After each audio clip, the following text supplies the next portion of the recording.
नमस्कार दोस्तों, आप सभी का उत्कर्ष के डिजिटल मंच पर हार्दिक स्वागत है।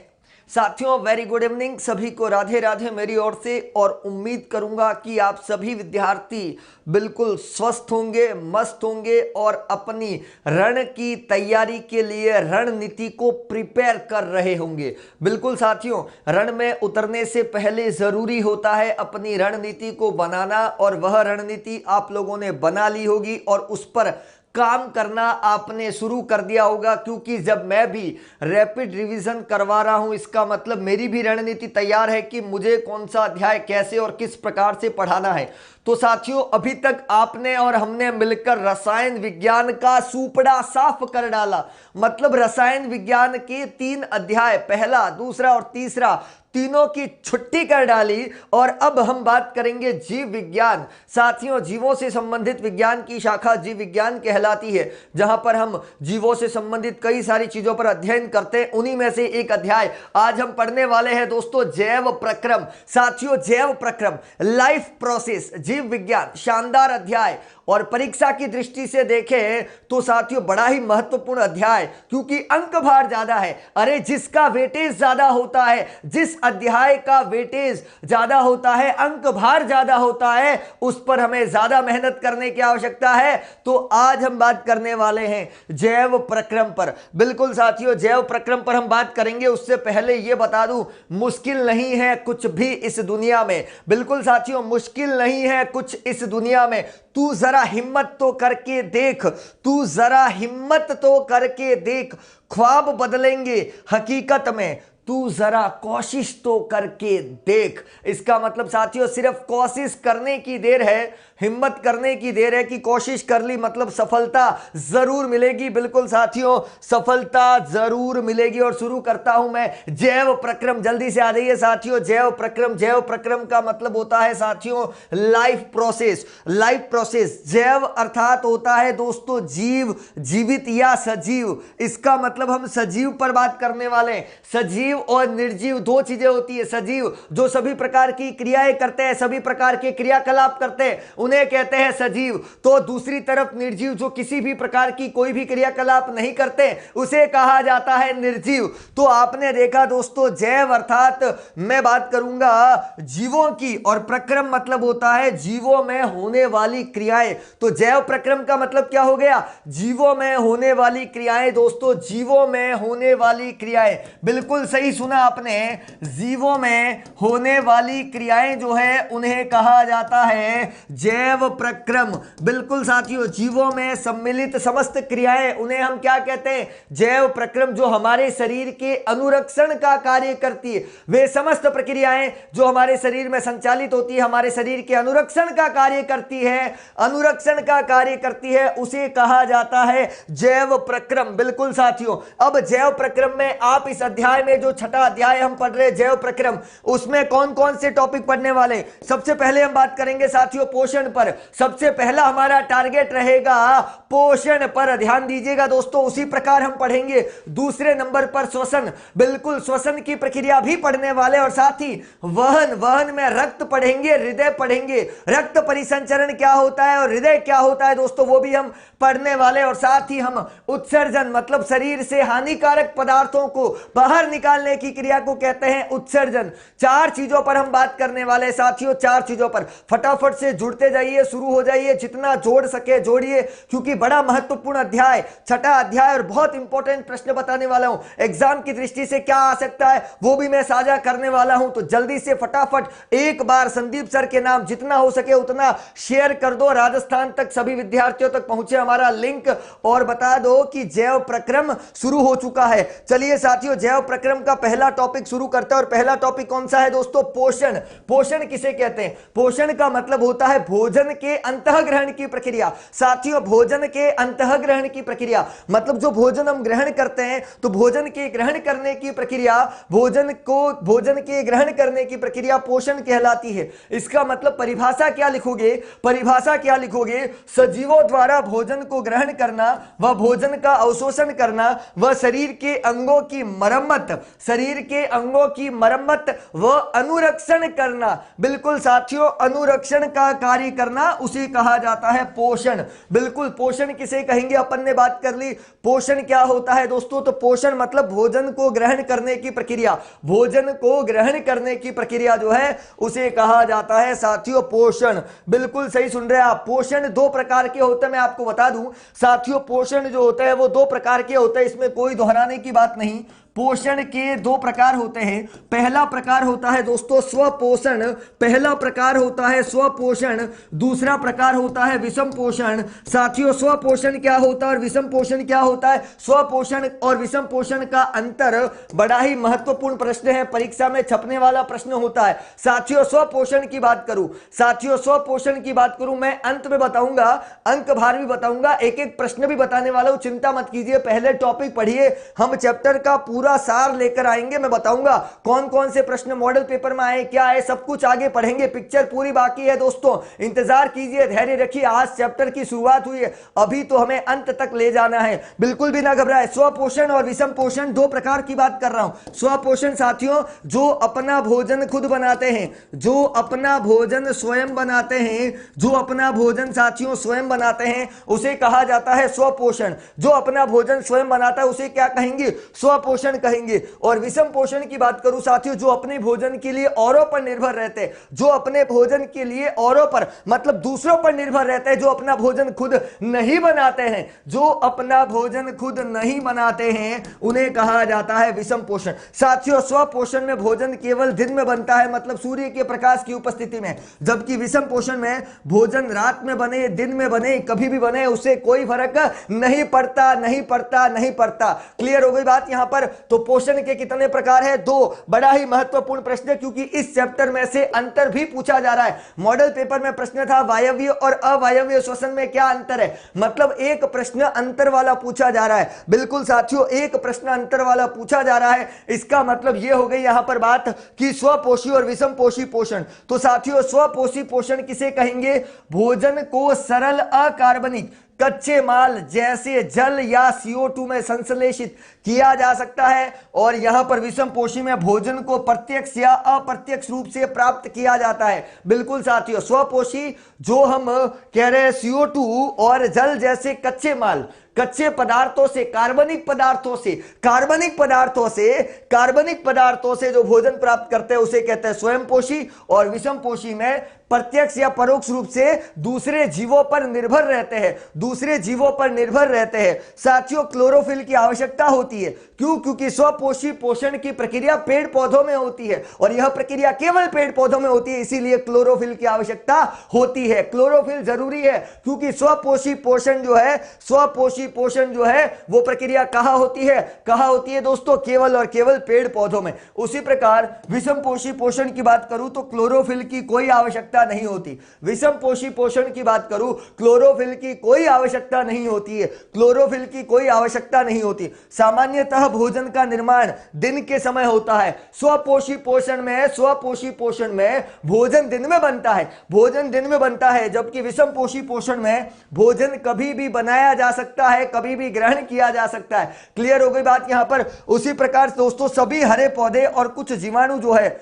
उनमें स्वपोषण होता है, जबकि विषम पोषण जो है वो जीवों में तथा कवक में यह पोषण होता है। यह भी अपन ने कहा किस किस में होता है। तो बिल्कुल आसान, बिल्कुल कुछ विद्यार्थी कह रहे हैं धमनी सिरा में अंतर हो सकता है, वायव्य अवायव में हो सकता है, जाइलम और फ्लोएम में हो सकता है, स्वपोषी विषम पोषी में हो सकता है। बिल्कुल भी घबराने की आवश्यकता नहीं है, हम सब कुछ पढ़ने वाले हैं। साथियों, ये लीजिए प्रश्न आपका माध्यमिक शिक्षा बोर्ड 2015, करिए इसका स्वागत। और स्वपोषी और विषम पोषी पोषण में क्या अंतर है? साथियों, ये लीजिए यहां पर जो प्रश्न है, स्वपोषी विषम पोषी पोषण में क्या अंतर है, कब पूछा? 2015। लिख सकते हो ना? स्वपोषी मतलब खुद बनाया, विषम पोषी औरों पे निर्भर। स्वपोषी दिन में बना, विषम पोषी अरे कभी भी बनाओ, दिन रात कोई फर्क नहीं पड़ता है। क्लियर हो गई? क्लोरोफिल की आवश्यकता है, स्वपोषी में क्लोरोफिल चाहिए, विषम पोषी में नहीं चाहिए। स्वपोषी के उदाहरण हरे पेड़ पौधे, बिल्कुल सही सुन रहे हो। और विषम पोषी की बात करूं तो कोई भी जीव हो सकता है दोस्तों, यहां पर जो अन्य जीव बच गए जैसे मनुष्य, विषमपोषी पोषण है। क्लियर हो गई बात यहां पर। तो स्वपोषी और विषमपोषी दोनों में क्या अंतर है पढ़ लिया। शुरुआत करते हैं पहले अपन स्वपोषी पोषण का पहला टॉपिक, बड़ा ही इंपॉर्टेंट टॉपिक, स्वपोषी पोषण की बात कर रहा हूं। और स्वपोषी पोषण का पहला टॉपिक मतलब प्रकाश संश्लेषण की प्रक्रिया को समझने वाले, प्रकाश संश्लेषण की प्रक्रिया को समझने वाले हैं दोस्तों। बड़ा ही जबरदस्त टॉपिक है, बहुत आनंद आने वाला है, बड़ा मजा आएगा। तो साथियों अपने विद्यार्थियों तक यह सूचनाएं जरूर पहुंचाया करें। 7:15 बजे संदीप सर की रोज क्लास होती है, तो जुड़ना ना भूलें बिल्कुल। और हमें जोड़ना भी है क्योंकि विज्ञान के अंदर 3 चैप्टर मात्र 6 दिनों में, तो पूरा रिवीजन होने वाला है, पूरा रिवीजन प्रीवियस और जो पहले बोर्ड के जो क्वेश्चन है वो भी साझा करेंगे, मॉडल प्रश्न पत्र के प्रश्न भी साझा करेंगे, अंक भार भी समझेंगे, सब कुछ समझेंगे दोस्तों। इसीलिए आपका काम यही होता है अपने सहपाठियों को जगाना। प्रकाश संश्लेषण हमने कहा दोस्तों, पेड़ पौधे जो होते हैं, पेड़ पौधे जो होते हैं सूर्य के प्रकाश की उपस्थिति में, पेड़ पौधे सूर्य के प्रकाश की उपस्थिति में वायुमंडल में उपस्थित कार्बनिक पदार्थ जैसे CO2 व जल की सहायता से, जैसे CO2 व जल की सहायता से, CO2 व जल की सहायता से क्लोरोफिल में अपना भोजन बनाते हैं जिसमें ऊर्जा संचित होती है। बिल्कुल सही सुन रहे हैं दोस्तों, ऊर्जा संचित होती है। पहली बात लिखी, प्रकाश संश्लेषण मतलब पेड़ पौधे सूर्य के प्रकाश की उपस्थिति में, मतलब जब सूर्य होता है, जब सनलाइट आती है तो सूर्य के प्रकाश की उपस्थिति में वायुमंडल में उपस्थित कार्बन डाइऑक्साइड और जल मतलब H2O, कार्बन डाइऑक्साइड और जल हो गया H2O की सहायता से क्लोरोफिल में याद रखना सूर्य के प्रकाश की उपस्थिति में ही भोजन बनेगा। यह बात क्लियर कर लेना। और भोजन कहां बनेगा?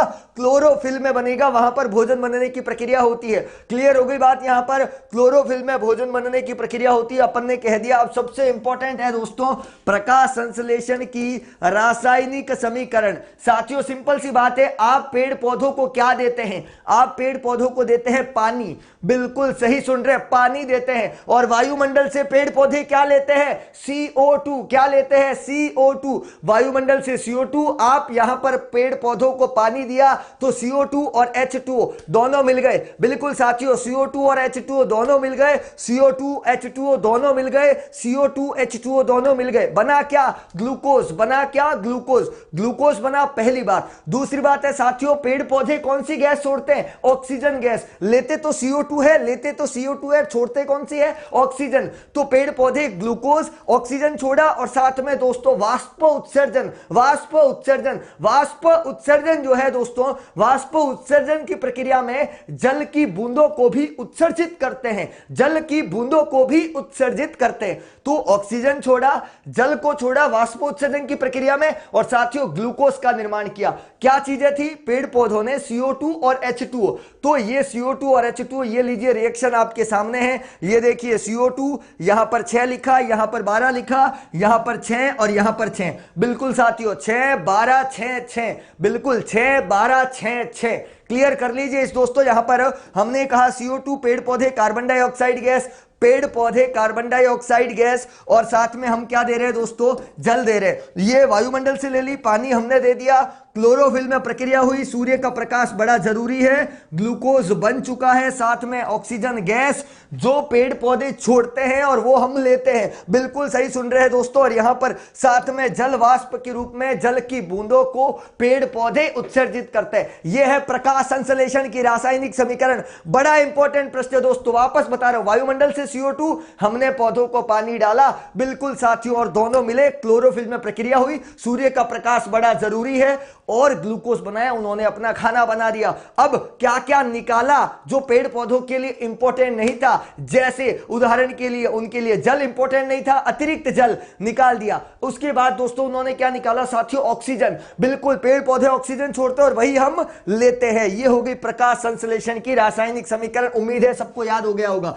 बहुत इंपॉर्टेंट प्रश्न जो है दोस्तों MCQ में बन सकता है, क्योंकि इस पार्ट से MCQ आता है। ध्यान दीजिएगा दोस्तों, MCQ में बन सकता है, 2 नंबर के प्रश्न के रूप में भी बन सकता है। क्लियर हो गई बात? तो प्रकाश संश्लेषण के लिए आवश्यक कच्ची सामग्री, प्रकाश संश्लेषण के लिए आवश्यक कच्ची सामग्री कौन कौन सी है, जल्दी दीजिए। बिल्कुल आप जो पढ़ाते हैं वो याद हो जाता है, बिल्कुल सही बात है। मेरी क्लास में यही का यही याद करो, बाद में समय कहां, समय कहां साथियों, अभी समय कहां। बहुत ज्यादा मेहनत करने की समय आवश्यकता है, तो आपके पास समय भी कम है, विद्यालय भी जाना होता है, फिर क्लास भी देखनी होती है, फिर खुद भी पढ़ना होता है, तो आपके पास समय बहुत कम है। इसीलिए मैं उम्मीद करता हूं कि जो मैं पढ़ा रहा हूं वो 100% पढ़ाऊं, पूरी ऊर्जा के साथ पढ़ाऊं, जिससे आपको क्लास में ही सब कुछ याद हो जाए। इसीलिए कहता हूं जोड़ना ना भूले ताकि उनका भी भला हो जाए। चलिए साथियों, प्रकाश संश्लेषण के लिए आवश्यक कच्ची सामग्री, आवश्यक कच्ची सामग्री कौन कौन सी कच्ची सामग्री थी साथियों, तो वो 4 कच्ची सामग्री, जिसमें देखो सूर्य का प्रकाश तो ऑलरेडी है ही, क्लोरोफिल है, साथ ही साथ कार्बन डाइऑक्साइड है, जल है, और साथ ही दोस्तों यहां पर मिट्टी के अंदर जो खनिज लवण होते हैं, मिट्टी में जो खनिज लवण होते हैं, क्योंकि मिट्टी में अलग अलग प्रकार के लवण पाए जाते हैं, ये आपको पता है, क्योंकि पेड़ पौधे मिट्टी में उगते हैं, ये भी आपको पता है, ना कि आसमान में, इतना तो हमको भी पता है। तो मिट्टी में उगता है, इसका मतलब क्या हुआ, बिल्कुल दोस्तों यहां पर जो है खनिज लवण 1, जल 2, कार्बन डाइऑक्साइड, क्लोरोफिल और सूर्य का प्रकाश, कच्ची सामग्री। बड़ा इंपॉर्टेंट प्रश्न है साथियों, बड़ा इंपॉर्टेंट, बिल्कुल ये आपका लल्लन टॉप प्रश्न बन सकता है एग्जाम की दृष्टि से। अब आगे बात करते हैं प्रकाश संश्लेषण के लिए आवश्यक जो कच्ची सामग्रियां है वो पौधा कहां से प्राप्त करता है। साथियों कच्ची सामग्रियां कहां से प्राप्त करता है वो देखिए, हमारे पास समय कम है, मैं जल्दबाजी में फटाफट से अध्याय पूरा पढ़ना है, थोड़ा इस बात का विशेष ख्याल रखें। हो सकता है विद्यार्थियों की बहुत सारी क्वारीज होगी, वो समस्याओं का समाधान नहीं कर सकते, हम सारी समस्याओं का अपने स्तर पर भी प्रयास करें, पर कोशिश है बड़े महत्वपूर्ण सारे टॉपिक ले आऊंगा ताकि जीव विज्ञान का सुपड़ा साफ हो जाए। बिल्कुल साथियों ध्यान दीजिएगा, हमने कहा प्रकाश संश्लेषण के लिए आवश्यक कच्ची सामग्री पौधा कहां से प्राप्त करता है, पौधा कहां से प्राप्त करता है, जरा ध्यान दीजिएगा। हमने कहा दोस्तों जल जो है वो कहां से प्राप्त हो रहा है साथियों, पौधों की जो जड़ें होती है, पेड़ों की जो जड़ें होती है, जड़ें जो मिट्टी में धसी हुई होती है, बिल्कुल उन्हीं जड़ों से पानी को अवशोषित करने का काम मतलब ये पौधा करता है। तो पौधा जो है जल प्राप्त कर रहा है, पौधा जल प्राप्त कर रहा है जड़ों से, पौधा जल प्राप्त कर रहा है जड़ों से, पहली बात। दूसरी बात है दोस्तों कार्बन डाइऑक्साइड, दूसरी बात है साथियों कार्बन डाइऑक्साइड। हमने कहा कार्बन डाइऑक्साइड क्या होती है, पौधे इसे वायुमंडल में रंध्रों के द्वारा प्राप्त करते हैं। रंध्र क्या होते हैं इस पर भी बात करेंगे, रंध्र कैसे दिखते हैं, इनका कार्य क्या होता है उस पर भी हम बात करने वाले, इंपॉर्टेंट प्रश्न है, बिल्कुल बात करने वाले उस इंपॉर्टेंट प्रश्न पर ध्यान दीजिएगा। हमने कहा जल, पहले नंबर पे जल की बात की, जल प्राप्त हो रहा है जड़ों से, जल प्राप्त हो रहा है जड़ों से। दूसरी बात है CO2 वायुमंडल में, इस वायुमंडल में जो CO2 0.03%, तो वो जो है रंध्रों के द्वारा, किसके द्वारा, रंध्रों के द्वारा साथियों, रंध्रों के द्वारा जो है वो CO2 प्राप्त कर रहे हैं। तीसरा है दोस्तों क्लोरोफिल की बात कर रहा हूं साथियों, क्लोरोफिल क्या होता है, हरे पत्तों में क्लोरोप्लास्ट होता है, बिल्कुल जिसमें क्लोरोफिल मौजूद होता है। जो हरे पत्ते होते हैं, जो पेड़ पौधों के हरे पत्तियां होती है, उन्हीं हरी पत्तियों में पाया जाता है क्लोरोप्लास्ट। क्या पाया जाता है, क्लोरोप्लास्ट, और उनमें मौजूद होता है क्लोरोफिल। और उसी प्रकार सूर्य का प्रकाश जो हमें सूर्य के द्वारा प्राप्त होता है। चारों चीजें कहां से प्राप्त होती है बता दी, CO2, जल, सूर्य का प्रकाश और ये सब कुछ। साथियों परीक्षा में हजारों बार, मतलब यूं समझ लीजिए ऐसा कोई एग्जाम नहीं जिसमें यह प्रश्न नहीं छपा। बिल्कुल शानदार प्रश्न, जबरदस्त प्रश्न, ये आपका लल्लन टॉप प्रश्न। प्रकाश संश्लेषण की प्रक्रिया में होने वाली घटनाएं साथियों, प्रकाश संश्लेषण की प्रक्रिया में होने वाली घटनाएं, बड़ा इंपॉर्टेंट प्रश्न। अगर ये नहीं पढ़ा तो क्या पढ़ा, इस अध्याय में अगर ये प्रश्न नहीं पढ़ा तो क्या पढ़ा, इतना महत्वपूर्ण प्रश्न, very very very important question दोस्तों। वो क्या है, प्रकाश संश्लेषण की प्रक्रिया में होने वाली घटनाएं। सबसे पहले ये होता है दोस्तों क्लोरोफिल द्वारा प्रकाश को अवशोषित करना, क्लोरोफिल के द्वारा सूर्य के प्रकाश को अवशोषित करना, पहली बात। क्लोरोफिल द्वारा प्रकाश ऊर्जा को अवशोषित करना, बिल्कुल उसको ग्रहण करना, फिर प्रकाश को रासायनिक ऊर्जा में बदलना, प्रकाशीय ऊर्जा को रासायनिक ऊर्जा में बदलना।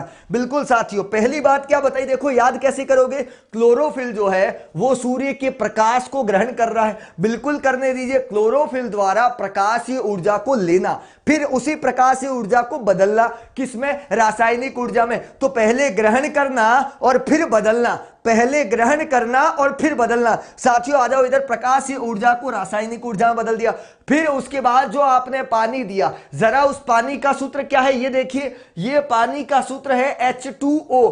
अब यहां पर करवा दिया ब्रेकअप। बिल्कुल साथियों सही सुन रहे, क्या करवाया? ब्रेकअप मतलब विघटन। ब्रेकअप मतलब विघटन, मतलब यहां पर क्या होगा? H अलग O अलग, H अलग O अलग। सही सुन रहे हैं, H अलग O अलग। इसका मतलब जल के अणुओं का हाइड्रोजन तथा ऑक्सीजन में विघटित हो जाना। विघटित हो जाना मतलब टूट जाना, हाइड्रोजन का अलग होना, ऑक्सीजन का अलग होना। तो इसका मतलब यह हो गया जल के अणुओं का हाइड्रोजन तथा ऑक्सीजन में विघटित होना। और साथियों कार्बन डाइऑक्साइड जो लिया गया, कार्बन डाइऑक्साइड CO2 का कार्बोहाइड्रेट में बदलना, CO2 का कार्बोहाइड्रेट में बदलना, CO2 का कार्बोहाइड्रेट में बदलना, उसे कहा गया यहां पर क्या? यह है दोस्तों प्रकाश संश्लेषण के दौरान होने वाली घटना। एक बार फिर से याद कराऊंगा, क्लोरोफिल सूर्य के प्रकाश को ले रहा है, बिल्कुल प्रकाशीय ऊर्जा को लिया, इस प्रकाशीय ऊर्जा को रासायनिक ऊर्जा बदला,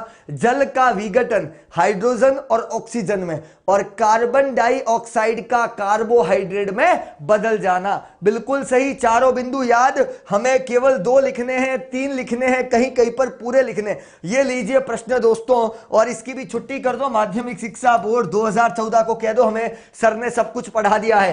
प्रकाश संश्लेषण प्रक्रम के दौरान, प्रकाश संश्लेषण के प्रक्रम के दौरान होने वाली कोई 2 घटनाएं, साथियों कोई भी 2 घटनाएं, कार्बन डाइऑक्साइड का कार्बोहाइड्रेट में बदलना। अगर आप ये लिखते हो CO2 का कार्बोहाइड्रेट में बदलना, कोई दिक्कत नहीं, कोई दिक्कत नहीं है साथियों, कोई दिक्कत नहीं है अगर आप लिख रहे हो तो। पहली बात, अगर आप ये लिखते हो जल का विघटन तो भी ठीक, H का अलग और O का अलग, कोई दिक्कत नहीं है। कहां दिक्कत आ रही? अरे जो मर्जी आए वो कर लीजिए दोस्तों, कोई आपत्ति नहीं।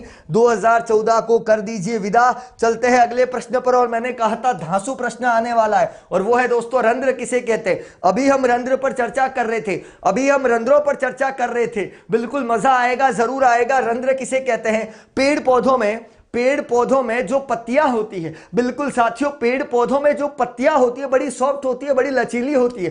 तो पेड़ पौधों में जो पत्तियां होती है बिल्कुल साथियों, उन्हीं पत्तियों की सतह पर छोटे छोटे छिद्र पाए जाते हैं। पत्तियों की सतह पर छोटे छोटे छिद्र पाए जाते हैं। बिल्कुल साथियों पेड़ पौधों में पत्तियों की सतह पर छोटे छोटे छिद्र पाए जाते हैं, और इन्हीं छोटे छोटे छिद्रों को कहते हैं रंध्र। बिल्कुल साथियों पेड़ पौधों के अंदर जो पत्तियां होती है उन पत्तियों पर छोटे छोटे छिद्र पाए जाते हैं, और छोटे छोटे छिद्रों को क्या बोलेंगे? छोटे छोटे छिद्रों को क्या बोलेंगे? बिल्कुल साथियों उन्हें बोलेंगे रंध्र। बिल्कुल साथियों रंध्र 2 प्रकार के होते हैं, एक होता है खुला रंध्र और एक होता है बंद रंध्र। बंद रंध्र जो बंद होता है, और खुला होता है वो खुला होता है। डायग्राम बहुत इंपॉर्टेंट है साथियों, डायग्राम बहुत इंपॉर्टेंट है। क्या बात है, ये डायग्राम आ सकता है क्या? बिल्कुल आ सकता है। तो खुला रंध्र बंद रंध्र हो सकता है, बहुत इंपॉर्टेंट है ये दोनों डायग्राम, बहुत बहुत इंपॉर्टेंट है साथियों, जरूर देखना। अब यहां पर देखो रंध्र के कार्य, प्रश्न कह रहा है साथियों रंध्र के कार्य कौन कौन से? तो साथियों पहला कार्य, रंध्र का पहला कार्य जो है, रंध्र का पहला कार्य है प्रकाश संश्लेषण की प्रक्रिया के दौरान इन छोटे छोटे छिद्रों से गैसों का आदान प्रदान। साथियों गैसों का आदान प्रदान, रंध्र का पहला काम है गैसों का आदान प्रदान। बिल्कुल साथियों गैसों का आदान प्रदान, और यहां पर इनका दूसरा काम होता है वाष्पोत्सर्जन। ध्यान दीजिएगा, दूसरा काम क्या होता है? वाष्पोत्सर्जन। बिल्कुल सही सुन रहे हैं आप, वाष्पोत्सर्जन का मतलब होता है जल को बूंदों के रूप में बाहर निकालना। तो वाष्पोत्सर्जन की प्रक्रिया में जल को बूंदों के रूप में जो है अवशोषित करना, या बाहर मतलब उनको बाहर निकालना, यह प्रक्रिया जो है वो किसके माध्यम से हो रही है? रंध्र के माध्यम से हो रही है। वेरी इंपॉर्टेंट प्रश्न दोस्तों, बहुत इंपॉर्टेंट प्रश्न। यह प्रश्न भी 2 नंबर का आ सकता है दोस्तों। कितने अंक का? 2 अंक का प्रश्न बन सकता है। एक पत्ती का, केवल एक पत्ती का साथियों, एक पत्ती का। हमने कहा दोस्तों एक पत्ती का, जिसमें अपन ने कहा था एक पत्ती का अनुप्रस्थ काट का, अनुप्रस्थ काट का नामांकित चित्र बनाइए साथियों। नामांकित चित्र माध्यमिक शिक्षा बोर्ड 2016, बड़ा इंपॉर्टेंट है। मैं आपको महत्वपूर्ण डायग्राम भी बता रहा हूं। बिल्कुल ठीक दोस्तों, तो यहां पर ये बहुत इंपॉर्टेंट डायग्राम है, जरूर नोट कर लेना, परीक्षा में छप सकता है, जिसके अंदर आपको सब कुछ बताना है। फ्लोएम, जाइलम, मध्य सिरा, पर्णपटल सिरा, और एकदम बढ़िया तरीके से इस डायग्राम का आपको अभ्यास करना है, क्योंकि 2016 में पूछा प्रश्न है दोस्तों, रिपीट होने के पूरे पूरे चांस रखता है। बिल्कुल साथियों, रिपीट होने के चांस रखता है। बात करूंगा विषम पोषी पोषण। साथियों, विषम पोषी पोषण में जो जीव अपने भोजन के लिए दूसरों पर निर्भर रहते हैं, जो जीव अपने भोजन के लिए दूसरों पर निर्भर है, खुद नहीं बनाते हैं। बिल्कुल साथियों, जो जीव अपने भोजन को खुद नहीं बना सकते, दूसरों पर निर्भर है, उन्हें कहा जाता है विषम पोषी पोषण। उन्हें कहा जाता है विषम पोषी पोषण। अब आपने कहा प्राणी संपोषण, आपने कहा मृतजीवी पोषण, आपने कहा परजीवी पोषण। कितने प्रकार हो गए? 3 प्रकार। कितने प्रकार? 3 प्रकार। जरा ध्यान दीजिएगा। प्राणी संपोषण, भोजन के अंतःग्रहण के बाद पाचन की प्रक्रिया, मतलब भोजन को ग्रहण करने के बाद पचने की प्रक्रिया। भोजन को ग्रहण करने के बाद पचने की प्रक्रिया प्राणी संपोषण हो गया। बिल्कुल साथियों, प्राणी संपोषण किसे कहेंगे? हमने कहा भोजन के अंतःग्रहण के बाद पाचन की प्रक्रिया। उसी प्रकार मृतजीवी पोषण किसे कहते हैं? उसी प्रकार मृतजीवी पोषण किसे कहते हैं? मृतजीवी का मतलब है ये जीव अपना भोजन मृतजीवी अर्थात सड़े गले पदार्थ या मरे हुए जीवों से प्राप्त करते हैं। बिल्कुल सही सुन रहे हैं। मृतजीवी का मतलब होता है जो जीव अपने भोजन को मरे हुए जीवों से या सड़े गले पदार्थों से अपने भोजन को प्राप्त करते हैं, उसे कहते हैं मृतजीवी पोषण। नंबर 3 जिसे कहते हैं वो है परजीवी पोषण। नंबर 3 जिसे कहते हैं वो है दोस्तों परजीवी पोषण, और वो है अन्य जीवों के शरीर के अंदर या बाहर रहकर अपना भोजन प्राप्त करते हैं। इनका उद्देश्य मारना नहीं होता है, ये मारकर अपना भोजन नहीं करते। जैसे सर में रेंगने वाली जू, बिल्कुल साथियों, सर में रेंगने वाली जो जू होती है उसका उद्देश्य मारना नहीं होता है, पर भोजन जो है वो उसी प्रकार से प्राप्त करती है। तो जू या जोक इसी का उदाहरण है, यह आपने देखा। फिर मैं बात करता हूं दोस्तों अमीबा में भोजन की प्रक्रिया कैसे होती है। हम बात करेंगे अमीबा में। साथियों, अमीबा एक कोशिकीय जीव है। याद रखना दोस्तों, अमीबा जो है वह एक कोशिकीय जीव है। ध्यान दीजिएगा, अमीबा जो है वह एक कोशिकीय जीव है। अमीबा जो है साथियों वह एक कोशिकीय जीव है। पहली बात तो ये, अमीबा एक कोशिकीय जीव है। नंबर एक अमीबा एक कोशिकीय जीव है। अमीबा जल में रहता है, जलीय जीव है। बिल्कुल ठीक दोस्तों। तो हमने कहा अमीबा जो है वह एक कोशिकीय प्राणी संपोषी जीव है जो प्रोटोजोआ संघ का सदस्य है। प्रोटोजोआ संघ का सदस्य है। इसका कोई आकार निश्चित नहीं होता, इसका कोई आकार निश्चित नहीं होता, इसीलिए लिखा है अनिश्चित आकार का होता है, जो नदी, तालाब या झीलों में पाया जाता है। पहले ही कह दिया, अमीबा एक कोशिकीय जीव है, प्राणी समभोजी पोषण है, इसका कोई निश्चित आकार नहीं होता है, एक ही कोशिका से मिलकर शरीर बना है। वे जीव दोस्तों जिनका शरीर एक कोशिका से मिलकर बना है उन्हें कहते हैं एक कोशिकीय। वे जीव जिनका शरीर बहुत सारी कोशिकाओं से मिलकर बना है या दो से अधिक कोशिकाओं से मिलकर बना है उसे कहा जाता है बहुकोशिकीय। तो एक कोशिकीय जिसका उदाहरण amoeba paramecium Euglena, amoeba paramecium Euglena, amoeba paramecium Euglena, ये सारे के सारे एक कोशिकीय जीव है। और ये इसका उदाहरण यहां पर है कि अमीबा एक कोशिकीय जीव है, प्रोटोजोआ संघ का सदस्य है, नदी, तालाब या झीलों में पाया जाता है, मतलब यहां पर पाया जाता है, ये भी अपन ने कह दिया। साथियों, अमीबा में पोषण कैसे होता है उस पर बात करते हैं। मैंने कहा था अमीबा जल में पाया जाता है। बिल्कुल सही सुन रहे हैं, अमीबा जल में पाया जाता है। इसके अंदर मध्य में केंद्रक होता है। बिल्कुल साथियों, केंद्रक होता है। अब जैसे ही अमीबा पानी में खाने के टुकड़े को देखती है, उसके चारों ओर एक घेरा बना लेता है। अमीबा जो है जैसे ही खाने के टुकड़े को, जैसे ये खाने का टुकड़ा है तो उसके चारों ओर जो है वो एक घेरा बना देगी। अमीबा जो है वो उसके चारों ओर अमीबा भोजन के टुकड़े, जैसे मान लो ये खाने का टुकड़ा है तो अमीबा क्या करेगा, उस खाने के टुकड़े के चारों ओर घेरा बना देगा, जिसको पादाब या कूटपाद कहते हैं। बिल्कुल साथियों, और फिर वह इस भोजन के टुकड़े को ग्रहण करता है तो यह खाद्य रिक्तिका में जटिल पदार्थ का विघटन होकर सरल पदार्थों में विभाजित हो जाता है। रिक्तिका में भोजन को ग्रहण कर लिया गया, रिक्तिका में गया, खाद्य रिक्तिका या खाद्य धानी जिसको कहते हैं, खाद्य धानी इसे कहा जाता है। तो आपने देखा ये अमीबा था, बिल्कुल सही है। आप इसका डायग्राम कैसे बना सकते हो, यहां पर ये मान लो अमीबा है, ये भोजन का टुकड़ा है, देखते ही चारों ओर घेरा बनाया जाएगा। बिल्कुल साथियों, ये देखते ही चारों ओर क्या बनाया जाएगा, घेरा। ये घेरा बना और फिर इसको अंदर की ओर ग्रहण कर लिया, फिर उसको सरल भागों में विघटित करेगा। जटिल कण को सरल कण में बदलना, होगा। ये सारा काम, क्योंकि अमीबा एक कोशिकीय जीव है तो एक ही कोशिका के माध्यम से सारा काम हो रहा है। बिल्कुल साथियों, अब कुछ विद्यार्थी कह रहे हैं हमें चित्र बनाना सिखाइए, वो संभव नहीं है क्योंकि हमारे पास रिवीजन का समय शॉर्ट है। एक डायग्राम को 10 से 15 मिनट लगते हैं। अगर पैनल पे आपको बनाते हुए समझाऊं तो इतना संभव नहीं है।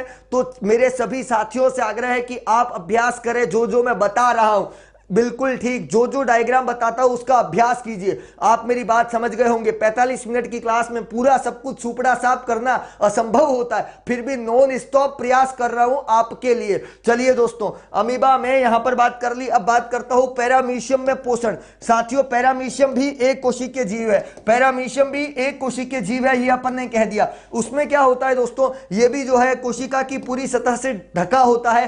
पक्षाभ जो है वो पूरी तरीके से ढक चुका है और उसके बाद भोजन को एक विशिष्ट स्थान से ग्रहण किया जाता है। बिल्कुल, भोजन को एक विशिष्ट स्थान से ग्रहण किया जाता है, यह भी मैंने यहां पर बता दिया आपको। तो जैसे अमीबा में प्रक्रिया होती है वैसे की वैसी प्रक्रिया किसमें होती है दोस्तों, वैसी की वैसी प्रक्रिया पैरामीशियम में भी होती है। चलिए दोस्तों, बात करते हैं यहां पर प्रश्न क्या कहता है। माध्यमिक शिक्षा बोर्ड 2013 का प्रश्न क्या कहता है साथियों। 2013 मैं 13, 14, 15, 16 पे टारगेट इसलिए कर रहा हूं दोस्तों क्योंकि 13, 14, 15, 16 उस समय एनसीईआरटी बुक थी। 17, 18, 18, 19, 20 एनसीईआरटी नहीं थी, इसीलिए उसी बुक के आधार पे जो प्रश्न बने वो लेकर आया हूं। जरा ध्यान रखिएगा, ये बात सभी विद्यार्थियों को ध्यान में होनी चाहिए कि 13, 14, 15, 16 में एनसीईआरटी बुक चल रही थी राजस्थान में और इसी आधार पे मैं इन्हीं प्रश्नों को ज्यादा वेटेज दे रहा हूं, यह भी ध्यान रखना। चलिए साथियों, अपन ने कहा भोजन क्या है। भोजन का मतलब होता है दोस्तों जटिल पदार्थों को सरल पदार्थों में बदलना।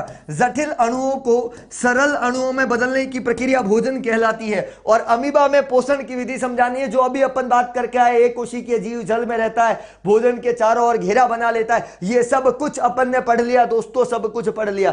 चलिए दोस्तों, जल्दी से बात करते हैं मनुष्य में पोषण। मनुष्य में कैसे पोषण होता है, मनुष्य में भोजन की प्रक्रिया कैसे होती है। जल्दी से आ जाइए मेरे साथ दोस्तों फटाफट से। पहली चीज होती है भोजन को ग्रहण करना, मतलब भोजन को ग्रहण करना जिसे कहेंगे अंतःग्रहण। पहला टॉपिक भोजन को अंतःग्रहण करना। भोजन को अंतःग्रहण करना, यह पहली बात है। क्लियर हो गई बात। यहां पर हमने कहा भोजन को अंतःग्रहण करना। दूसरा भोजन का पाचन, दूसरा भोजन का पाचन, दूसरा भोजन का पाचन। नंबर 2, तीसरी बात है दोस्तों अवशोषण। तीसरी बात है अवशोषण, भोजन का अवशोषण करना। और चौथा स्टेप होता है स्वांगीकरण और पांचवा स्टेप होता है बहिक्षेपण, जिसमें बाहर निकालना। स्वांगीकरण का मतलब होता है रस का मिलना, पाचक एंजाइम की भूमिका। स्वांगीकरण का मतलब हो गया जो पाचक एंजाइम होते हैं, जैसे अग्न्याशय और यहां पर लीवर की बात की जा रही है तो पाचक एंजाइमों की। बहिक्षेपण का मतलब होता है बाहर निकालना उत्सर्जी पदार्थों को। अवशोषण जो कि छोटी आंत, क्षुद्रांत्र जो है छोटी आंत की भूमिका की बात कर रहा है। पाचन जो पचाने का काम कर रहा है। अंतःग्रहण मतलब अंदर ग्रहण करने की। तो मनुष्य में पोषण के ये सारे तरीके, मनुष्य में पोषण के सारे तरीके मैंने आपको बता दिए हैं दोस्तों, कैसे किस प्रकार से होता है। एक एक पर बात करते हैं। सबसे पहला प्रश्न है दोस्तों पाचन तंत्र किसे कहते हैं, डाइजेस्टिव सिस्टम किसे कहते हैं, पाचन तंत्र किसे कहते हैं। एक ही सिंपल सी लाइन है दोस्तों, भोजन के जटिल कार्बनिक पदार्थ का, भोजन के जटिल कार्बनिक पदार्थ का, भोजन के जटिल कार्बनिक पदार्थ का,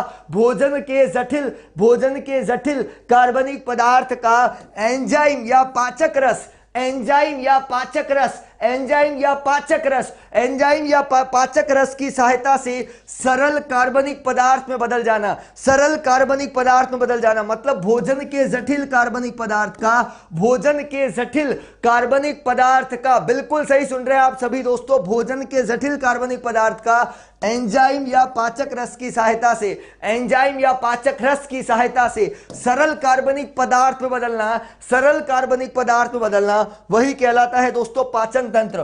पाचन तंत्र को दो भागों में विभाजित किया है साथियों।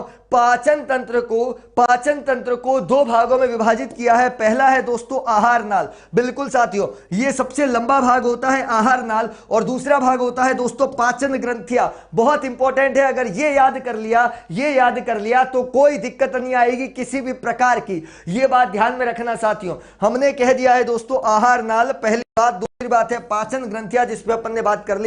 पाचन तंत्र क्या होता है दोस्तों? सबसे पहले मुख से भोजन लिया, मुख से भोजन ग्रसनी में गया, ग्रसनी से भोजन ग्रास नली में गया, ग्रास नली से भोजन आमाशय में जाएगा, आमाशय से छोटी आंत में जाएगा, छोटी आंत से बड़ी आंत में जाएगा और बड़ी आंत से मल द्वार से बाहर निकल जाएगा। अपचित भोजन, कैसा भोजन? अपचित भोजन। जरा ध्यान दीजिएगा दोस्तों, अपन ने कह दिया है यहां पर मुख, ग्रसनी, ग्रास नली, आमाशय, छोटी आंत, बड़ी आंत, मल द्वार, ऊपर से नीचे तक का पूरा क्रम बता दिया है। पाचन ग्रंथियां मतलब जो पाचक रस को निकालती है, पाचन ग्रंथियां जो है वो पाचन रस को निकालती है दोस्तों, उस पर बात कर रहे हैं। हमने कहा लार, यकृत और अग्न्याशय। बिल्कुल साथियों, लार ग्रंथि, यकृत ग्रंथि, अग्न्याशय ग्रंथि। लार ग्रंथि, यकृत ग्रंथि, अग्न्याशय ग्रंथि। लार, यकृत और अग्न्याशय, तीन बातों पे बात कर रहे हैं अपन। तीन प्रकार की ग्रंथियां होती है। बिल्कुल मैं प्रयास करूंगा विद्यार्थियों, थोड़ा समय दीजिए, हमें अध्याय करना है। कुछ विद्यार्थियों डायग्राम है, आप अपने स्तर पर प्रयास कीजिए, जरूर समय मिलेगा तो जरूर बताऊंगा साथियों आगे की कक्षाओं में।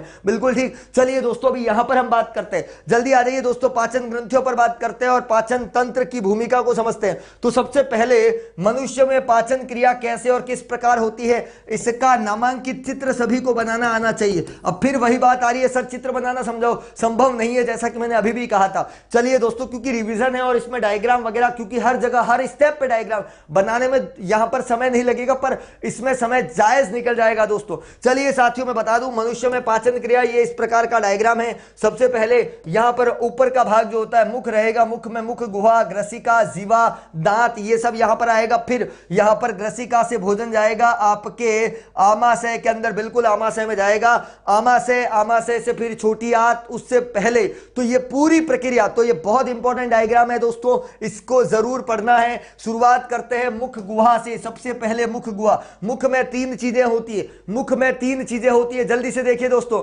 मुख में तीन चीजें होती है। सबसे पहले जीवा, जिसको कहते हैं जीभ, पहली बात। दूसरी बात है दांत और तीसरा है जबड़े। बिल्कुल साथियों, दांत भी दो प्रकार के होते हैं, अस्थाई जिसको दूधिया दांत कहते हैं, दूसरा होता है स्थाई दांत। अस्थाई जिसको दूधिया दांत कहते हैं, बिल्कुल सही सुन रहे हो, अस्थाई जिसको दूधिया दांत कहते हैं, बिल्कुल सही, और स्थाई बिल्कुल, जो कि चार प्रकार के रहेंगे, कृतंक, रदनक, अग्र चवणक, चवणक, कृतंक, रदनक, अग्र चवणक, चवणक। जरा ध्यान दो, यहां पर अपन ने कहा जीभ स्वाद का कार्य करती है, जीभ, बिल्कुल साथियों, जीभ जो है वो स्वाद को एनालिसिस करती है, बिल्कुल सही सुन रहे। दांत भोजन को चबाने का काम करते हैं। जबड़ा ये कठोर मांसपेशियों का बना होता है जिसमें दांत होते हैं, बिल्कुल सही, दांत होते हैं जिसमें, उसकी बात कर रहे हैं यहां पर। तो ये तीनों चीजें क्लियर कर ली। दांत पे अपन ने बात कर ली, अस्थाई दांत, दूध के दांत, संख्या कितनी है? 20। ये दांत गिरते हैं, दोबारा जो दांत आता है, दांत टूटने के बाद जो दोबारा आएगा वो स्थाई दांत आएगा, बिल्कुल सही सुन रहे हैं दोस्तों, स्थाई दांत आएगा और इनकी संख्या होती है 32।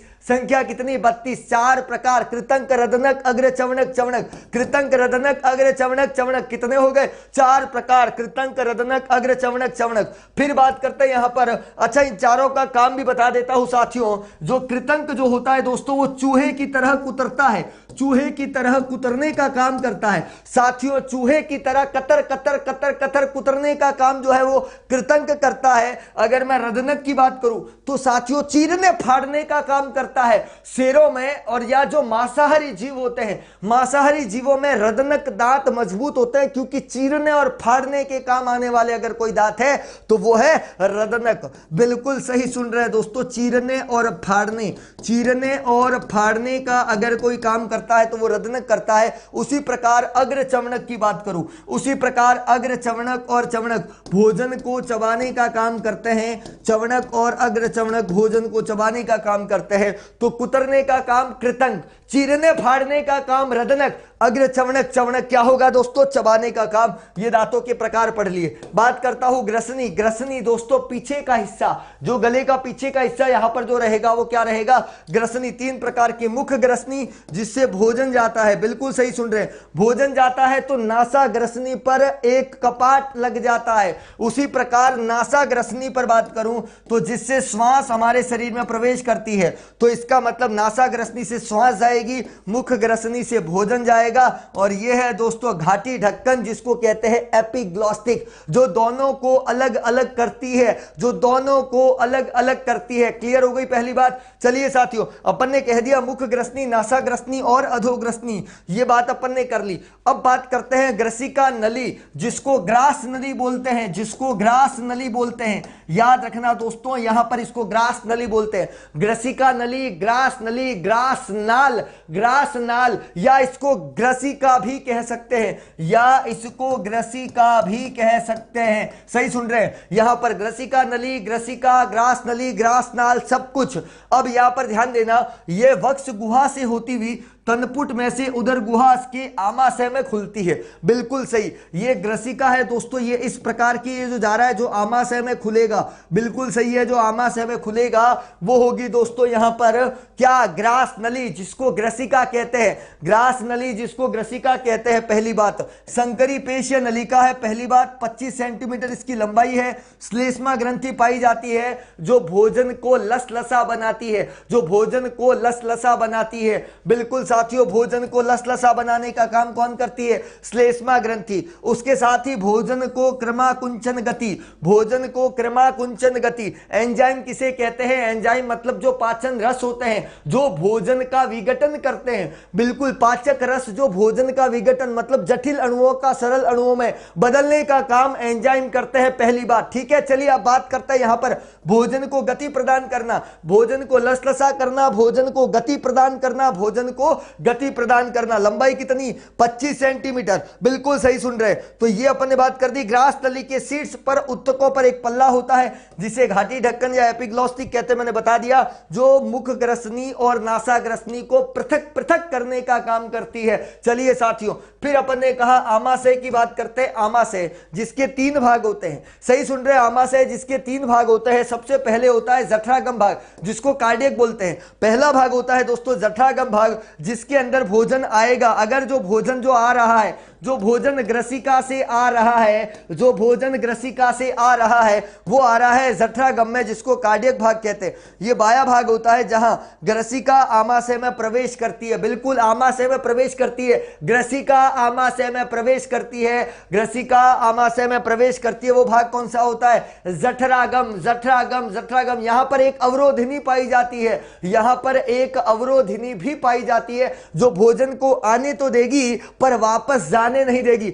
भोजन को कहिए आइए स्वागत है, पर वापस जा नहीं सकता, जा नहीं सकता। दूसरी बात है दोस्तों, यहां पर अपन ने कहा फंडस। ये फंडस है, जिसको फंडीस भी बोला जाता है। मध्य का भाग होता है, लगभग बड़ा भाग होता है, जहां पर भोजन अधिक समय तक ठहरता है, जहां पर भोजन अधिक समय तक ठहरता है। बिल्कुल सही, 2 अवरोधिनी आमाशय की सामग्री को अंतर्विष्ट करती है। उसी प्रकार जठर निर्गमी, जहां से भोजन बाहर की ओर निकलता है। आमाशय से जब बाहर निकलकर जब छोटी आंत की ओर जाएगा, जब छोटी आंत की ओर जाएगा, तो ये दाहिना छोटा भाग है दोस्तों, जो छोटी आंत से खुलता है। मतलब यहां पर भी एक अवरोधिनी, मतलब आमाशय में 2 अवरोधिनी पाई जाती है। एक अवरोधिनी यहां पाई जाएगी, जो जठरागम में अंदर की ओर प्रवेश करती है, भोजन जब आमाशय में प्रवेश कर रहा होता है। और दूसरी अवरोधिनी कहां पाई जाएगी, दूसरी अवरोधिनी पाई जाएगी छोटी आंत में। दूसरी अवरोधिनी आएगी छोटी आंत में, और वो होगी दोस्तों जठर निर्गमी अवरोधिनी। क्लियर हो गई बात। यहां पर मैं इस बात को समझा दूं, यहां से भोजन आ रहा है, क्रमाकुंचन गति हो रही है, श्लेष्मा श्लेष्मा ग्रंथि जो है वो 25 सेंटीमीटर लंबी नलिका है, जो भोजन को पहुंचा रही है।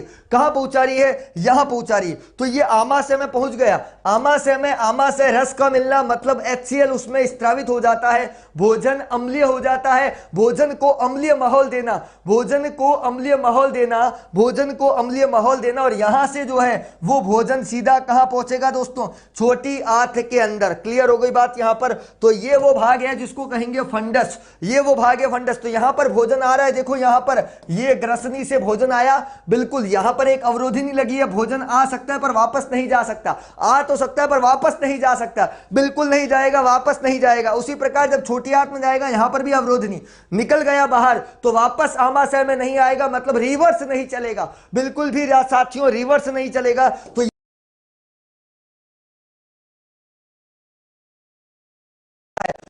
इंपॉर्टेंट प्रश्न है साथियों, बहुत बहुत बहुत इंपॉर्टेंट प्रश्न है, 100% पूछा जा सकने वाला प्रश्न है, बहुत बहुत इंपॉर्टेंट प्रश्न है जिसकी मैं यहां पर शुरुआत कर रहा हूं। आमाशय में भोजन जो है लगभग 3 से 4 घंटे तक रुकेगा, बिल्कुल रुकेगा। और इसमें होता है जठर रस, इसमें होता है दोस्तों जठर रस, जिसे कहा जाता है HCl, जिसे कहा जाता है HCl। बिल्कुल साथियों, भोजन के यहां पर आमाशय में जब पेट में, उदर में पेट में खाना आ गया जिसे HCl कहा, HCl खाने में मिला, भोजन को अम्लीय बनाया, भोजन के साथ आए जीवाणुओं को नष्ट कर दिया, भोजन को अम्लीय बनाया, भोजन को अम्लीय बनाया, भोजन के साथ आए जीवाणुओं को नष्ट कर डाला। बिल्कुल साथियों, भोजन के साथ आए जीवाणुओं को नष्ट कर डाला। अब यहां पर 2 चीजें हो रही है, यहां पर 3 चीजें हैं, पेप्सिन, रेनिन और श्लेष्मा। पेप्सिन, रेनिन और श्लेष्मा, वापस सुन लो दोस्तों, प प प प प प प प प ऐसे याद करो, प प प, क्लियर कर लो इसको, प प को प मतलब हो गया पेप्सिन, दूसरा प हो गया प्रोटीन और तीसरा प हो गया पाचन। मतलब पेप्सिन प्रोटीन का पाचन करेगा, प प प, प मतलब पेप्सिन, प मतलब प्रोटीन और प मतलब पाचन। मतलब यहां पर अपन ने बात कर ली कि पेप्सिन किसका पाचन, प्रोटीन का पाचन। उसी प्रकार साथियों रेनिन, रेनिन दूध का पाचन करता है, सही सुन रहे हो, रेनिन दूध का पाचन करता है, रेनिन जो है वो दूध का पाचन करता है। आमाशय में रेनिन दूध का पाचन करता है, भोजन को अम्लीय बनाया। श्लेष्मा, श्लेष्मा जो है वो आमाशय को बचाता है, ये रक्षात्मक आवरण है, रक्षात्मक आवरण, आमाशय की दीवार पर रक्षात्मक आवरण, ताकि अम्लीय भोजन वही रहे, अम्लीय भोजन आमाशय में रहे। आमाशय में HCl जो है जठर ग्रंथि से जठर रस, जिसका pH भी आपको बताया था, भोजन अम्लीय बन चुका है, भोजन के साथ आए जीवाणु नष्ट हो चुके हैं। आमाशय में भोजन 3 से 4 घंटे तक ठहरता है, बिल्कुल सही सुन रहे हैं। चलिए दोस्तों, यहां पर ये लीजिए सबसे तगड़ा प्रश्न, माध्यमिक शिक्षा बोर्ड 2015 ही क्यों दोस्तों, 2022 क्यों नहीं हो सकता? बिल्कुल हो सकता है दोस्तों, बिल्कुल हो सकता है, इतना धांसू प्रश्न है, लल्लन टॉप प्रश्न है दोस्तों। आमाशय में अम्ल का क्या कार्य, बहुत इंपॉर्टेंट प्रश्न। हमारे आमाशय में हाइड्रोक्लोरिक अम्ल उपस्थित होता है, मतलब HCl होता है, बिल्कुल सही बात है। यह अम्ल आमाशय में, यह अम्ल आमाशय में अम्लीय माध्यम का निर्माण करता है, बिल्कुल सही, आमाशय में अम्लीय माध्यम का निर्माण करेगा, बिल्कुल सही सुन रहे। इसी की मदद से एंजाइम अपना कार्य करते हैं, इसी की मदद से एंजाइम अपना कार्य करते हैं। और HCl जो होता है साथियों, HCl अम्ल हमारे भोजन में उपस्थित, हमारे भोजन में उपस्थित जीवाणुओं को नष्ट कर देता है। HCl हमारे भोजन में उपस्थित जीवाणुओं को नष्ट करने का कार्य करता है, अर्थात HCl अम्ल आमाशय में भोजन को पचाने में भी मदद करता है। तो भोजन के साथ आए जीवाणु को नष्ट करना, भोजन को पचाना, ये काम यहां पर दोस्तों आमाशय में कौन करता है, अम्ल। कौन सा अम्ल, HCl। अब यहां पर बात करते हैं छोटी आंत, भोजन छोटी आंत के लिए निकल चुका है। अब यहां पर ये तो था आमाशय, यहां पर भोजन आया, कहां से आ रहा है, ग्रसनी से आ रहा है। किसी ने पूछा अवरोधिनी कहां है, ये देखो ये रही अवरोधिनी, बिल्कुल ठीक, यहां पर वापस अवरोधिनी। अब यहां से भोजन छोटी आंत की ओर जा रहा है। छोटी आंत के दोस्तों कौन कौन से प्राप्त होते, कौन कौन से प्रकार होते हैं? पहला प्रकार होता है ड्यूडिनम, दूसरा होता है जिजुनम और तीसरा होता है इलियम।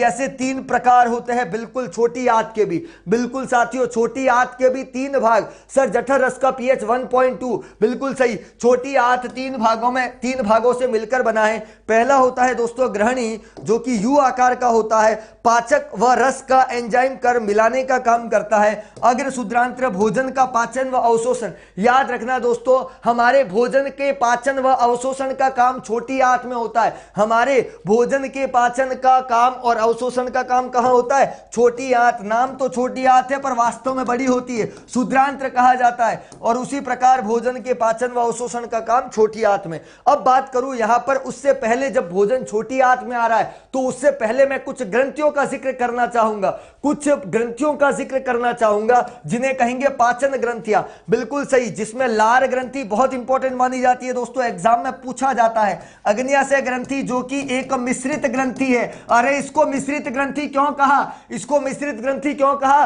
क्योंकि अंतःस्त्रावी भी है और बहिस्त्रावी भी है। अंतःस्त्रावी और बहिस्त्रावी। उसी प्रकार यकृत, लीवर, सबसे बड़ी अगर कोई पाचन ग्रंथि है, सबसे बड़ी बड़ी अगर कोई पाचन ग्रंथि है तो वो है दोस्तों यकृत, जिसको लीवर कहा जाता है। बिल्कुल सही। सबसे पहले लार ग्रंथि की बात करें तो लार ग्रंथि के अंदर क्या होता है, 3 जोड़ी लार ग्रंथियां पाई जाती है। लार की प्रकृति अम्लीय होती है, याद रखना दोस्तों, लार की प्रकृति कैसी होती है, अम्लीय।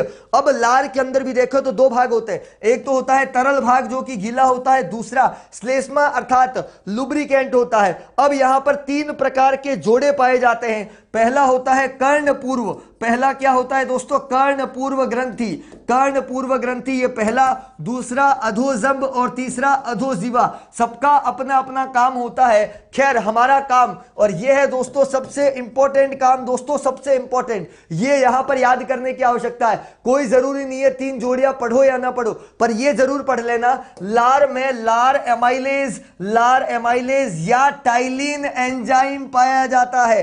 लार में लार एमाइलेज या टाइलिन एंजाइम पाया जाता है, और यह एंजाइम कार्बोहाइड्रेट अर्थात स्टार्च का पाचन करता है। यह एंजाइम कार्बोहाइड्रेट का पाचन करता है अर्थात स्टार्च का पाचन करता है। बिल्कुल सही, बिल्कुल सही, बड़ा इंपॉर्टेंट प्रश्न था।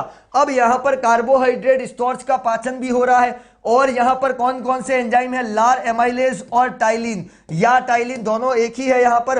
अब यहां पर स्टार्च क्या होता है, पॉलीसैकेराइड जो होता है वो छोटे छोटे पॉलीसैकेराइड में बदलता है, ये अपन ने पढ़ लिया। क्लियर हो गई बात। यहां पर एक और बात बता दूं, आमाशय में दोस्तों, आमाशय में ऑक्जेंटिक कोशिकाएं पाई जाती है, ऑक्जेंटिक कोशिकाएं पाई जाती है जो HCl का स्त्रावण करती है। साथियों पेप्सिन का काम प्रोटीन का पाचन, रेनिन का काम दूध का पाचन, ये भी आपको बता दिया। एक और बात बता देता हूं, जबरदस्त प्रश्न है, प्रश्न पूछा जाता है, काइम किसे कहते हैं। बिल्कुल सही सुन रहे हैं दोस्तों, काइम किसे कहते हैं, काइम किसे कहते हैं। आमाशय में जठर रस मिला हुआ भोजन, आमाशय में जठर रस मिला हुआ भोजन, आमाशय में जो जठर रस मिला हुआ भोजन होता है उसे कहा जाता है काइम। बिल्कुल सही। अब यहां पर बात कर दूं अग्न्याशय की, अग्न्याशय ग्रंथि 6 से 8 इंच लंबी, यू आकार की। अब 2 मैंने कहा था अग्न्याशय मिश्रित ग्रंथि है, ये भी मैंने आपको बताया, अग्न्याशय मिश्रित ग्रंथि है, ये मैंने आपको बताया, जिसमें हार्मोन होता है इंसुलिन, अंतःस्त्रावी हार्मोन होता है इंसुलिन, और बहिस्त्रावी जो होता है वो होता है अग्न्याशय रस, जिसको ग्लूकागॉन कहते हैं। तो साथियों अंतःस्त्रावी है वो तो है इंसुलिन हार्मोन, जिसकी कमी से डायबिटीज मधुमेह रोग होता है। सही सुन रहे हैं, मधुमेह रोग होता है। उसी प्रकार अगर मैं बहिस्त्रावी ग्रंथि की बात करूं तो बहिस्त्रावी ग्रंथि में क्या होगा, ग्लूकागॉन। तो इसीलिए अग्न्याशय को मैंने मिश्रित ग्रंथि का दर्जा दिया, क्योंकि वह तो अंतःस्त्रावी भी है और बहिस्त्रावी भी है, इसीलिए मैंने उसको दोनों चीजें बताई। साथियों अब यहां पर इंसुलिन का काम क्या होता है, शरीर में रक्त शर्करा को नियंत्रित करना, बिल्कुल शर्करा को नियंत्रित करना, रक्त में शर्करा को नियंत्रित करना, आंतों में प्रोटीन वसा व कार्बोहाइड्रेट का पाचन करना, यह अपन ने देखा। जैसे कि दोस्तों प्रोटीन के पाचन के लिए यहां पर होता है ट्रिप्सिन, जो प्रोटीन को बदलेगा पेप्टाइड, पेप्टाइड जो है दोस्तों वो सरल अणु है, यहां पर पेप्टाइड जो है वो क्या है दोस्तों, सरल अणु। याद रखना प्रोटीन जो है वो जटिल अणु है। उसी प्रकार काइमोट्रिप्सिन प्रोटीन को पेप्टाइड बदलेगा। कार्बोहाइड्रेट की बात करूं तो एमाइलेज होगा दोस्तों, एमाइलेज जो स्टार्च को माल्टोज में बदलेगा। वसा के पाचन के लिए लाइपेज जो होता है वो वसा के जटिल कण को सरल कण में बदल देगा। और आंतरिक रस की बात कर दी, माल्टोज जो है जो ग्लूकोज में बदलेगा, कौन, माल्टेज। लैक्टोज जो है दोस्तों ग्लूकोज में बदलेगा, कौन बदलेगा, लैक्टेज। सुक्रोज जो है दोस्तों सुक्रेज, उसको ग्लूकोज में बदल देगा। और वसा जो है उसको लाइपेज वसीय अम्ल में बदल देगा। ये कार्बोहाइड्रेट का पाचन था। क्लियर हो गई बात। ये अग्न्याशय पे बात कर ली। ट्रिप्सिन प्रोटीन का पाचन करेगा, एमाइलेज जो होता है वो कार्बोहाइड्रेट का, और लाइपेज जो है वसा का। इस प्रकार प्रोटीन कार्बोहाइड्रेट वसा, प्रोटीन कार्बोहाइड्रेट और वसा तीनों का पाचन जो है वो मैंने आपको समझा दिया है। यकृत दोस्तों सबसे बड़ी ग्रंथि होती है जो पित्त का निर्माण करती है, सबसे बड़ी ग्रंथि। याद रखना दोस्तों सबसे बड़ी ग्रंथि है, इस पे अपन ने बात कर ली। सबसे बड़ी ग्रंथि है ये मैंने कह दिया, किसका यहां पर निर्माण करती है दोस्तों, पित्त का निर्माण करती है। बिल्कुल साथियों पित्त का निर्माण करती है। और यही पित्त साथियों, यही पित्त जो है वो पित्ताशय में संग्रहित होता है। यही पित्त पित्ताशय में संग्रहित होगा। और पित्ताशय क्या करेगा दोस्तों, यहां पर यह पित्त क्या करेगा, अम्लीय भोजन को क्षारीय भोजन में बदलेगा। सही सुन रहे हैं, पित्त क्या करेगा, अम्लीय भोजन को क्षारीय भोजन में बदल देगा। तो सबसे बड़ी ग्रंथि कौन सी, यकृत, जिसको लीवर भी कहते हैं, जिसको क्या कहते हैं, लीवर भी कहते हैं, सबसे बड़ी ग्रंथि। किसका निर्माण करती है? पित्त का निर्माण करती है। पित्त क्या करता है? अम्लीय भोजन को क्षारीय भोजन में बदलने का काम करता है और यही पित्त जाकर इकट्ठा होता है पित्ताशय में। बात करूं बड़ी आंत की, बड़ी आंत के भी दोस्तों 3 भाग होते हैं, पर मैं आपको यह बता दूं कि बड़ी आंत जो है भोजन का अवशोषण करती है, बिल्कुल भोजन का अवशोषण करती है। दीर्घ रोम होते हैं जो भोजन का अवशोषण करती है, और जो अपचित भोजन है, जो अपचित भोजन है जिसको कहते हैं अपशिष्ट पदार्थ, अपशिष्ट पदार्थ दोस्तों, अपशिष्ट पदार्थ उससे शरीर से बाहर निकालने का काम जो है वो भी यहां पर किया गया। बिल्कुल सही दोस्तों। और साथ ही साथ दंत सड़न जिसको टूथ डीके कहते हैं, अपन ने ऑलरेडी पढ़ लिया।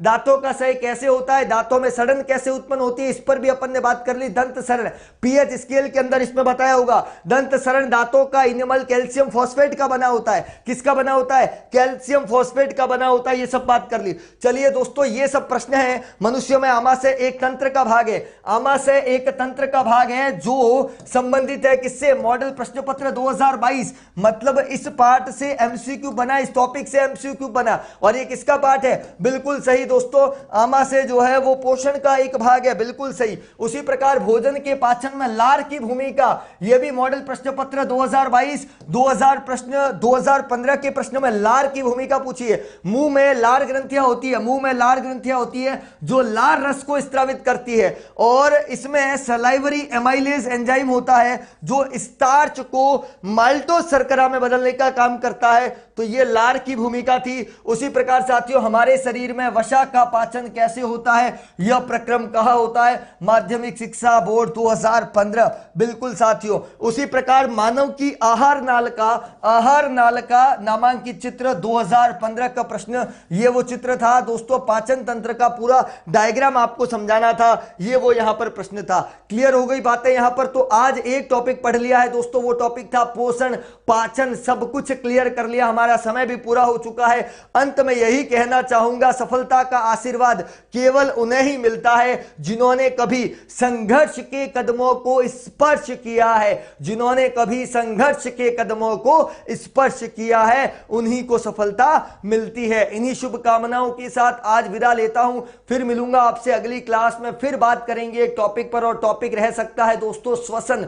तो पाचन पढ़ा दिया, पोषण पढ़ा दिया, डायग्राम की प्रैक्टिस स्वतः करनी है, प्रयास करना है, क्योंकि इतने कम समय में पूरा इतना बड़ा टॉपिक जो 5 से 6 दिन में होता है वो केवल 45 से 50 मिनट की क्लास में हमको करना था दोस्तों।